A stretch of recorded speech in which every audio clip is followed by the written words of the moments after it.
Autre volet de l'actualité dans ce journal, clôture de la deuxième session ordinaire du Sénat année 2013.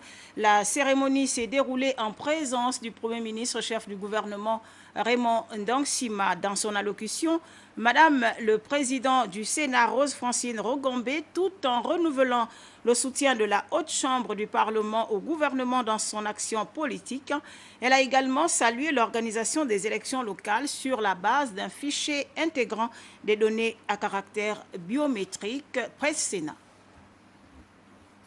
C'est en ces termes que le Sénat, à travers Mme Rose-Francine Rogombe, a salué l'organisation des élections locales, dernières qui se sont déroulées sur l'ensemble du territoire national. Mme Rose-Francine Rogombe appréciera à cette occasion cette volonté manifeste des populations gabonaises à choisir inéluctablement le chemin de la prospérité, de la paix et du progrès du Gabon. Elle reviendra sur le travail des vénérables sénateurs à travers l'examen du budget 2014, un travail qui a donné l'occasion aux élus de la Haute Chambre de mesurer les aspirations légitimes des populations gabonaises à plus de bien-être et de sécurité.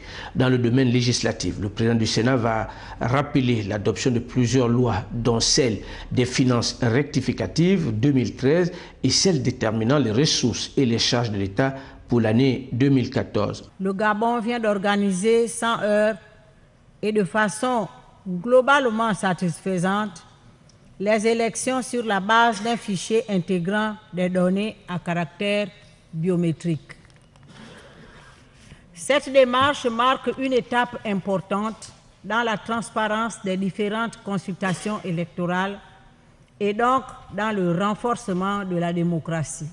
Nos efforts doivent se concentrer dans l'amélioration constante d'une diversification de notre économie en attirant les investissements dans les secteurs à fort potentiel de croissance comme l'agriculture, la pêche, la forêt, les mines, le tourisme.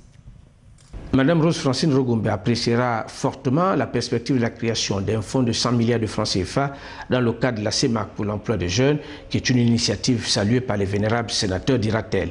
Le premier des responsables du Sénat affirmera que les vénérables sénateurs sont entre autres particulièrement sensibles à toutes les problématiques relatives à l'environnement, car, précisera Mme Rose-Francine Rogombe, il s'agit d'une question de grand intérêt qui conditionne l'avenir de toute l'humanité, raison pour laquelle le Sénat a adopté le projet de loi portant orientation du développement durable.